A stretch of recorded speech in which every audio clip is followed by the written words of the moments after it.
apresentamos-vos o programa da Voz da Profecia. Uma voz clamando no deserto destes últimos dias: preparai o caminho do Senhor. Breve virão, Jesus em breve virá. Saudações às Américas e aos ouvintes de todas as terras. Nosso quarteto, Arautos do Rei, cantará Bendita Segurança. Que segurança sou de Jesus, eu já desfruto gozo da luz. Sou por Jesus, herdeiro de Deus, Ele me leva à glória dos céus. Canta minha alma, canta Senhor, rende-lhe sempre ardente louvor. Canta minha alma, canta Senhor, rende-lhe sempre ardente louvor. Sempre vivendo em seu grande amor, me regozijo em meu Salvador. Esperançoso vivo na luz, oh que bondade e amor de Jesus. Canta minha alma, canta ao Senhor, rende-lhe sempre ardente louvor. Canta minha alma, canta ao Senhor, rende-lhe sempre ardente louvor.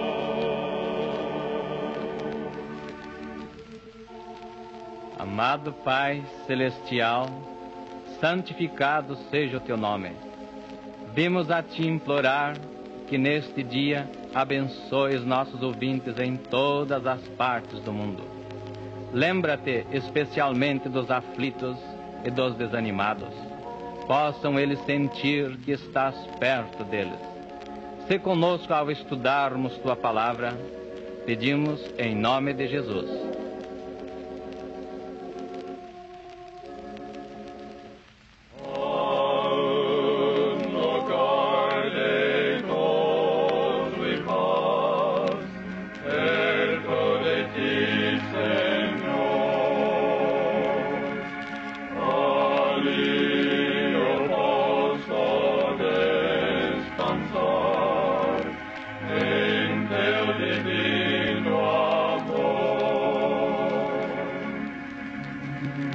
Ó Cristo, Redentor meu, vindo dos altos céus, ó guarda-me, te rogo, junto de Ti, meu Deus.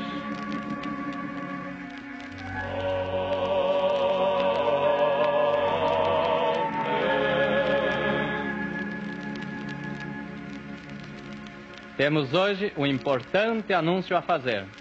Apraz-nos informar a nossos ouvintes de que poderão obter uma cópia gratuita da conferência de hoje. Para isso, basta escrever a Voz da Profecia a cuidado desta estação. Estamos certos de que milhares desejarão uma cópia. Escreva, pois, Vossa Senhoria, imediatamente a Voz da Profecia a cuidado desta emissora. E a seguir, a Voz da Profecia. Boa noite, amigos rádio-ouvintes. O assunto que escolhemos para esta conferência intitula-se Nosso Século de Maravilhas. Deveras vivemos numa época de maravilhas. Fazemos num ano o trabalho de séculos. Rapidez é outro nome para nossos dias. Nossos tempos diferem de todos os outros de que ouvimos ou lemos. Por quase 6.000 anos a raça humana não modificou sua maneira de viver. Mas, repentinamente, há pouco mais de 100 anos, as condições começaram a mudar. Uma avalanche de novas ideias penetrou a mente do homem e do sono de séculos sobreveio um tremendo despertamento. O mundo inteiro foi transformado em poucas décadas. Ocorreu não uma evolução, mas sim uma revolução. Se pudéssemos fazer retroceder o tempo, indo para a cama hoje à noite e despertando há 150 anos no passado, encontrar-nos-íamos sem dúvida num estranho mundo. Dificilmente saberíamos como viver. Imaginai tão somente nenhuma luz elétrica nas grandes cidades, nem mesmo lampiões a querosene. Iríamos para a cama tropeçando com a velha vela de sebo. O mais rico monarca sobre a terra não possuiria instalação sanitária, nem um moderno banheiro. Não se poderia contemplar a fotografia de um ente querido, nem fazer um chamado telefônico. Ninguém teria ouvido ou sequer sonhado da radiodifusão. Contemplemos uma cidade de há 150 anos. De noite, as ruas são escuras, iluminadas aqui e acolá por uns poucos e fumegantes lampiões a óleo. Não há nenhuma deslumbrante vitrina, nenhuma pressa no tráfego, nenhum bonde, nenhum automóvel, nenhuma estrada de ferro, nenhum trem subterrâneo. Há 150 anos não havia nas grandes cidades do mundo nenhum edifício com armação de aço, nenhuma câmara refrigeradora, nenhuma caixa registradora, nem máquina de escrever. Toda a correspondência comercial e toda a escrituração eram tediosamente feitas à mão. Os aleijados tinham de passar sem membros artificiais. Não havia óculos nem dentes postiços. Pensai nisto, donas de casa. Não havia alimento preparado ou enfrascado. Não havia leite pasteurizado. E pior ainda para as senhoras, não havia ferros elétricos, nem máquinas para lavar e torcer, nenhum ondulador elétrico, nem ondulação permanente. Não havia artigos de borracha, nem de celuloide. Sim, que estranho mundo. Nas oficinas dos jornais não haveria nenhum linótipo ou monótipo. O cirurgião não disporia de éter ou clorofórmio. E as condições na maioria dos hospitais daqueles dias não seriam nada menos que um pesadelo, a despeito dos esforços de homens de bom coração. Contudo, alguns de nossos avós criam que o progresso humano havia atingido seu limite. Olhando os velhos arquivos dos Estados Unidos recentemente, alguém achou uma carta escrita em 1833. Foi escrita por um antigo empregado do Departamento de Patentes, que por ela solicitava sua demissão, porque, dizia ele, tudo o que era inventável já fora inventado. Aquela repartição seria brevemente extinta e não haveria nenhuma necessidade dos seus serviços. Ele, pois, decidira retirar-se antes que tal acontecesse.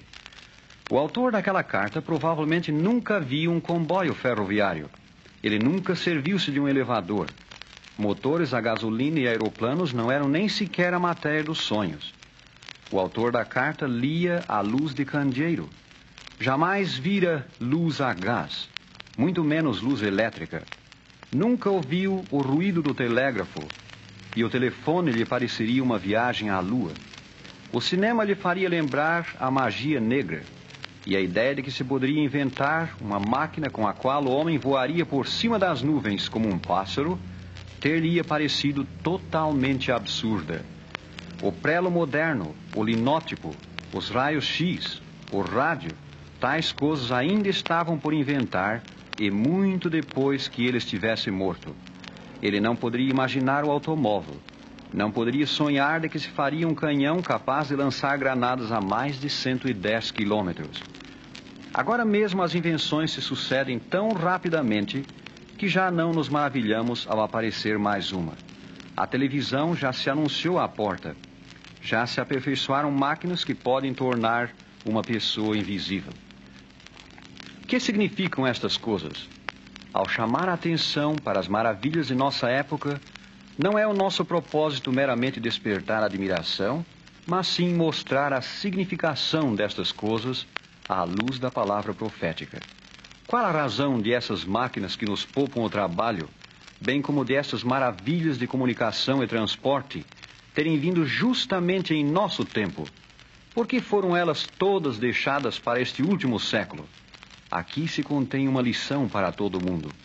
Elas são um sinal da parte do próprio Deus Altíssimo. Todas essas invenções ocorreram exatamente desta maneira e neste tempo, como cumprimento da antiga profecia das Santas Escrituras.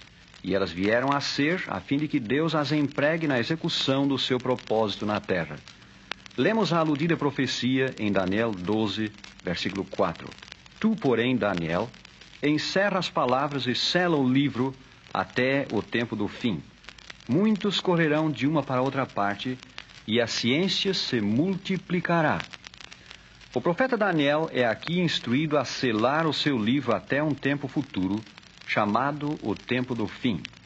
Nesse tempo do fim, seu livro, bem como todas as grandes profecias das Sagradas Escrituras, seriam feitos conhecidos e largamente disseminados sobre a terra. Para este fim, a ciência se multiplicaria, e muitos correriam de uma para outra parte.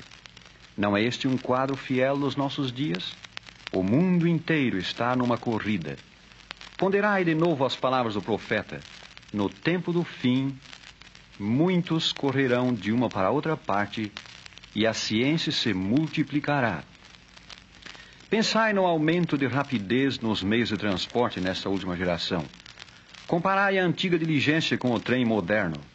Em 1817, um membro da legislatura de Nova York passou a ser considerado digno de uma camisa de força por expressar a crença de que os veículos a vapor seriam empregados com êxito.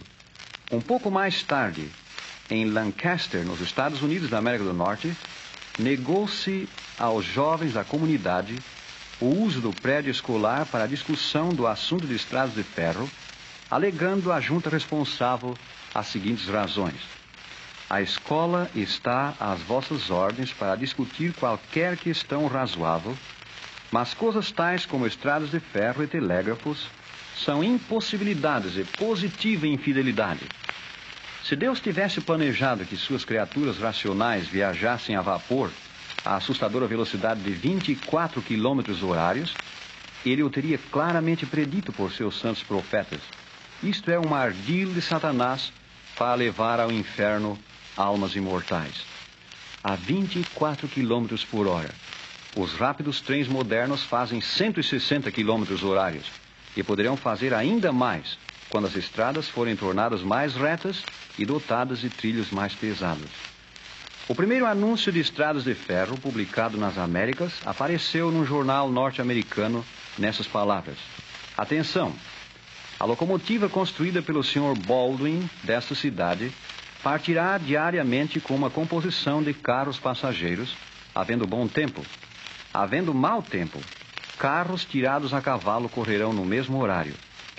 A primeira estrada de ferro inglesa, a linha de Liverpool a Manchester, publicou uma lista de regulamentos para viajantes.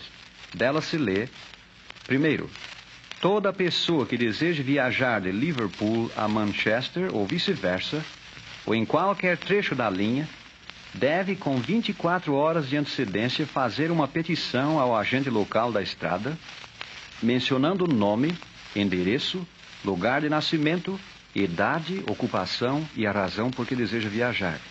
Segundo, o agente, uma vez certo de que o peticionário deseja viajar por motivo justo e legal, emitir-lhe-á um bilhete, devendo o peticionário viajar no trem indicado no mesmo. Terceiro, os trens partirão da estação o mais perto possível do horário, mas a companhia não garante que eles atinjam seu destino. Quarto, os trens que não chegarem ao destino antes do escurecer pararão e passarão a noite numa das estações, devendo os passageiros providenciar hospedagem à sua custa. Quinto, a bagagem será transportada em cima dos carros, e caso venha a molhar-se, a companhia não se responsabiliza por prejuízos consequentes. Comparai com isto os nossos admiráveis trens modernos correndo noite e dia através de continentes. Deus previu o futuro. Ele olhou aos nossos dias e, pela pena da inspiração, pintou nossas estradas modernas, nossos rápidos trens e velozes carros a motor. Consideremos agora a surpreendente profecia de Naum 2, versículos 3 a 5. Os carros resplandecem de aço no dia do seu apercebimento, e as lanças são brandidas. Os carros andam furiosamente nas ruas. cruzam as praças em todas as direções, parecem como tochas, correm como os relâmpagos. Ele se lembra dos seus nobres, tropeçam no seu caminho, apressam-se para chegar ao muro dela, e a manta está armada. Sir Isaac Newton, o pai da ciência moderna, foi um estudioso das Santas Escrituras. Previu ele que, em cumprimento das divinas predições, dar-se-ia um aumento de conhecimento e surgiria um meio de condução muito além do sonho da geração do seu tempo, o qual, sem dúvida, possibilitaria à humanidade viajar a 80 km por hora. O incrédulo Voltaire, inimigo aberto das Escrituras, ridicularizava tais ideias, dizendo: "Vede o dinâmico cérebro de Newton, o homem que descobriu a gravitação e nos revelou maravilhas que todos admiramos. Ao ficar velho e caduco, começou a estudar o livro chamado Escrituras Sagradas. E parece que, para mostrar fé no fabuloso absurdo desse livro, devemos crer que o conhecimento humano aumentará de tal maneira que seremos capazes de viajar a 80 km por hora.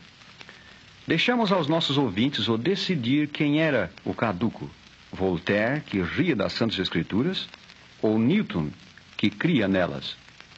O profeta Naum disse: os carros resplandecerão de aço no dia do seu apercebimento. Chamavam-se carros os antigos veículos sobre rodas. O profeta pode estar aqui descrevendo os grandes e ruidosos carros de hoje, resplandecentes de aço. Os carros andam furiosamente nas ruas, diz o profeta, e cruzam as praças em todas as direções. Parecem como tochas, correm como os relâmpagos. Nossos carros modernos andam furiosamente nas ruas e cruzam as praças em todas as direções. À noite, os automóveis parecem tochas e correm quase como relâmpagos. Em conformidade com a profecia, rapidez no viajar identifica este século como o tempo do fim. O mundo tem certamente diminuído. Para dar a volta em redor da Terra, Magalhães, em 1517, gastou 1.126 dias. Thomas Cavendish, em 1588, partindo da Inglaterra, 781 dias. Nellie Bly, em 1889, de Nova York, de navio e por estrada de ferro, 72 dias, 6 horas e 11 minutos. Carlos Fitzmaurice, em 1901, de Chicago, 60 dias, 13 horas e 29 minutos.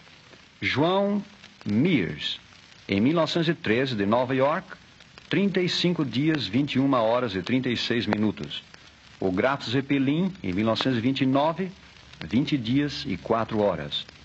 Wiley Post, em 1933, 7 dias, 18 horas, 49 minutos e 30 segundos.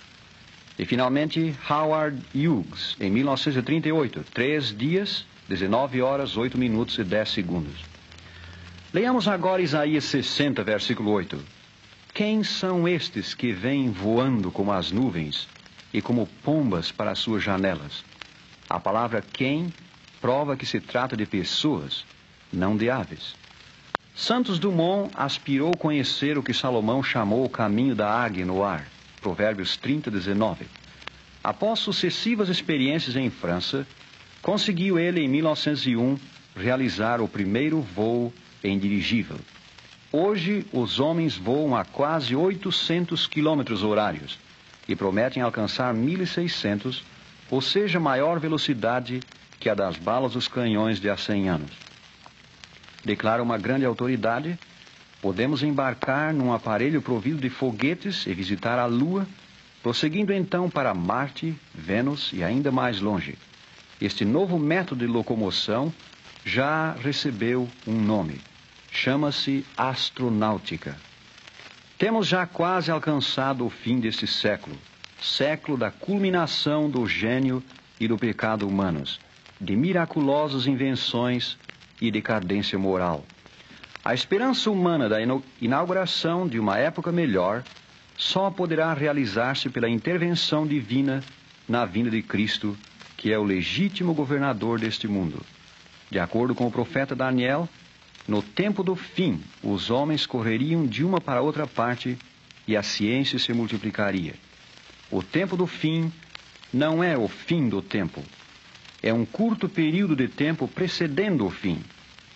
Há um tempo justamente antes da volta do Senhor Jesus, durante o qual a profecia de Daniel deve ser feita clara e pregada em toda a terra, para informar os homens da importância dos tempos em que vivem e prepará-los para encontrar o Senhor quando vier. Esse período é aqui chamado o tempo do fim.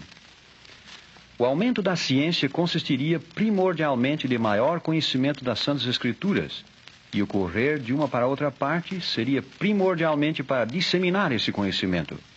Por outras palavras, quando o dia de Deus estivesse por raiar e seu Filho estivesse por vir, ele despertaria todas as faculdades da mente humana para pôr em uso toda a sorte de instrumento, equipamento e invenção, de maneira que o Evangelho do Reino fosse rapidamente levado a todos os países e povos do globo. A presente época de maravilhas é, portanto, o resultado da execução do plano de Deus. O propósito destas grandes invenções é feito claro em Mateus 24 e 14. Será pregado este Evangelho do Reino por todo o mundo, em testemunho a todas as nações, e então virá o fim. Antes do advento dos modernos meios de transporte, teria levado séculos para pregar o Evangelho do Reino ao mundo, porque os meios de condução eram tão limitados e morosos. Nas coisas que vemos onde quer que vamos, no automóvel, nos navios, nos trens, nos aeroplanos, achamos evidências da vinda do Senhor. Não percais de vista a lição destes sinais dos tempos. Este é o tempo do fim. Há 150 anos a palavra de Deus era pouco conhecida. Suas profecias estavam seladas com o selo dos séculos. Era necessária a imprensa para pô-las na língua do povo. Fácil e rápida distribuição era requerida para pô-las nas mãos do povo. Escolas e educação eram necessárias para pô-la na mente e compreensão do povo. Uma especial mensagem divina era necessária para que esse Evangelho do Reino, incluindo os sinais dos tempos e a volta de Jesus, fosse trazido à atenção do povo. E um grande movimento missionário promovido pelo Espírito de Deus e do mesmo revestido era necessário para pô-la no coração do povo. Tudo isto tem sido testemunhado nos últimos 150 anos. As Escrituras Sagradas acham-se impressas no todo ou em parte em mais de 1000 línguas e dialetos, e aproximadamente 1 bilhão de exemplares têm sido distribuídos por toda a terra. Escolas, colégios e universidades encontram-se por toda a parte. Os meios de transporte alcançam quase todas as partes do mundo, e sua rapidez é constantemente aumentada. Aumenta igualmente a eficiência de excelentes serviços postais, jornalísticos, telegráficos, telefônicos e radiofônicos. O tempo apontado por Daniel é o tempo em que vivemos. Esta profecia está cumprida. A ciência tem se multiplicado. As evidências acham-se por toda a parte. Este é um dos grandes sinais da volta do Senhor Jesus. Este é o tempo do fim. As Escrituras dizem que antes da segunda vinda do Senhor, o Evangelho eterno será levado, como que por asas de anjo, a toda nação, tribo, língua e povo. E esta grande profecia de Apocalipse 14, 6, está se cumprindo hoje. Este Evangelho do Reino rapidamente abre caminho através de todos os continentes. A mensagem que leva é: prepara-te a encontrares teu Deus. Amós 4, 12. O livro divino dá-nos a razão para a presente condição do mundo. Este drama de progresso do século XX é a resposta de nosso século à marcha das profecias. Revelam também as Escrituras que o fim desta época marcará o começo do novo dia de Deus para a humanidade. Então, a transformada civilização será uma utopia aperfeiçoada num mundo sem fim, o lar paradisíaco dos remidos de Deus. E nós, caro amigo, devemos estar lá.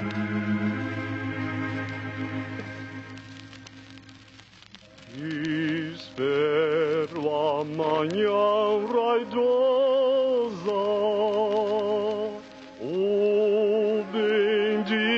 muito alvorecer,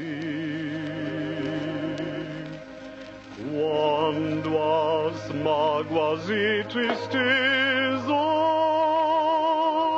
desta vida eu esquecer, eu espero muito ansioso meu Jesus aqui voltar. Eu aguardo as boas-vindas de Jesus na praia do outro mar.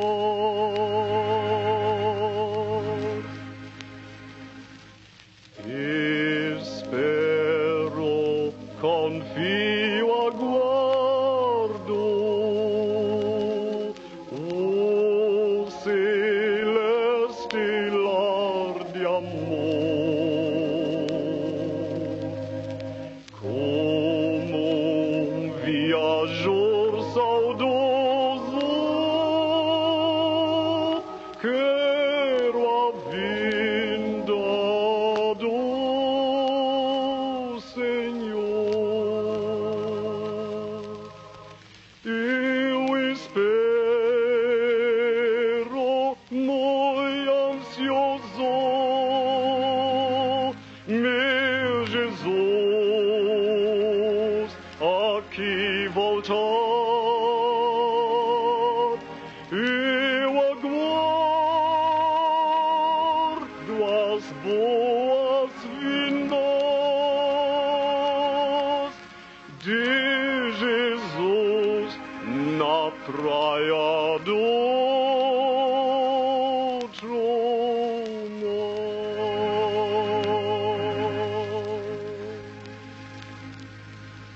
O programa que estão ouvindo é um dos programas mundiais da Voz da Profecia. E como dissemos a princípio, repetimos, Vossa Senhoria pode receber gratuitamente uma cópia da conferência de hoje. É só escrever a Voz da Profecia a cuidado desta estação. É-nos sempre agradável ouvir de nossos rádio ouvintes. Portanto, escreva imediatamente a Voz da Profecia. Ouvi-nos outra vez na próxima semana, à mesma hora e desta mesma estação. No entretempo, lembrai-vos de nós em vossas orações, e nos lembraremos de vós nas nossas. A cada coração enviamos esta mensagem. Tem fé em Deus, embora áspero o caminho. Tem fé em Deus, embora escuro o dia. Tem fé em Deus, em que Ele mostrará o caminho. Tem fé, querido amigo, tem fé em Deus.